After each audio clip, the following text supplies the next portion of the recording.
ಹಾಕ್ಕೊತಾ ಇದ್ದೀನಿ ಜಾರಿಗೆ ನೋಡಿ. ಬೇಕಂದರೆ ನೀವು ಹಾಗೆ ಕೂಡ ಹಾಕೊಬೋದು.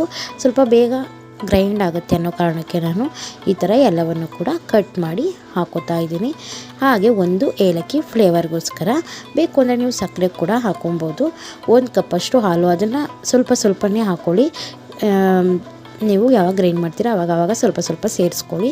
ಬೇಕು ಅಂದರೆ ನೀವು ಬಾದಾಮ್ ಕೂಡ ಹಾಕೋಬೋದು ನೆನೆಸಿಟ್ಟು. ನೋಡಿ ಇವಾಗ ನಾನು ಅದನ್ನು ಚೆನ್ನಾಗಿ ಮಿಕ್ಸಿ ಮಾಡ್ಕೊಂಡು ಬಂದಿದ್ದೀನಿ.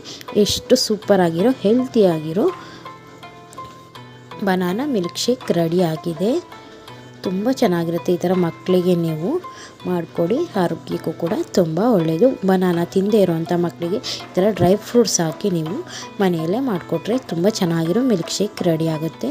ಈ ರೆಸಿಪಿ ನಿಮ್ಗೆ ಇಷ್ಟ ಆಗಿದ್ರೆ ಪ್ಲೀಸ್ ನಮ್ಮ ಚಾನಲ್ನ ಲೈಕ್ ಮಾಡಿ, ಶೇರ್ ಮಾಡಿ, ಹಾಗೆ ಸಬ್ಸ್ಕ್ರೈಬ್ ಮಾಡಿ. Thanks for watching friends. Bye bye.